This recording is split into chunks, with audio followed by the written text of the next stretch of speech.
Hello everyone, आज हम discuss करने वाले हैं doctor B R Ambedkar universities Delhi के कोर्स बीए ऑनर्स इकोनॉमिक्स के बारे में बात करने वाले हैं। क्या एलिजिबिलिटी क्राइटेरिया है, कौन कौन से बच्चे फॉर्म फिल कर सकते हैं, कौन से सब्जेक्ट चूज़ करने हैं, ये हम इस वीडियो में डिस्कस करने वाले हैं।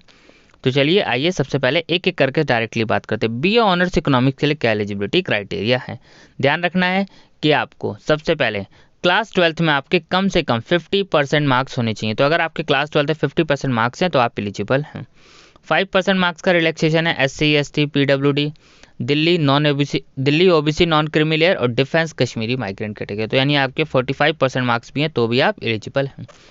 सिर्फ और सिर्फ आपको इसमें ना तो लैंग्वेज चूज़ करनी है, ना ही जनरल टेस्ट चूज़ करना है।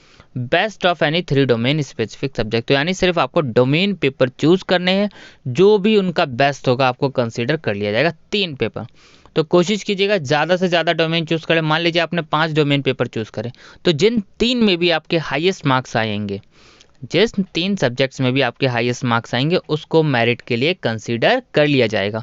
तो बेस्ट रहेगा आप ज़्यादा से ज़्यादा डोमेन चूज़ कीजिए, ठीक है।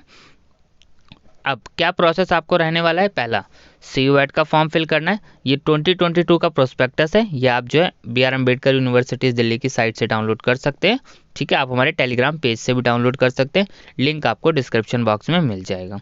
तो पहले आपको CUET का फॉर्म फिल करना है। CUET का जब आप फॉर्म फिल कर लेंगे, पहला स्टेप आपने पूरा कर लिया। इस CUET के फॉर्म में आपको यूनिवर्सिटीज़ को सिलेक्ट करना है और कोर्स को भी सिलेक्ट करना है, जिस भी यूनिवर्सिटीज़ में आपको एडमिशन लेना है। तो उसके बाद आपको जो भी एलिजिबिलिटी क्राइटेरिया, जैसे बी ऑनर्स इकोनॉमिक्स का यहाँ तो eligibility criteria 3 domain specific subject, तो आपको 3 तो चूज़ करने ही पड़ेंगे। हो सके ज़्यादा से ज़्यादा चूज़ कीजिए। उसके बाद आपको सेपरेट यूनिवर्सिटीज़ का फॉर्म भी फिल करना पड़ेगा, ये आपको ध्यान रखना है, ठीक है। CUET का एंट्रेंस होगा, स्कोर कार्ड रिलीज होगा, फिर यूनिवर्सिटीज़ फॉर्म भी रिलीज़ कर देती है। तो यूनिवर्सिटीज़ जैसे ही फॉर्म रिलीज़ करेगी, आपको वो भी अपडेट कर दिया जाएगा टाइम टू टाइम, ठीक है। Thank you.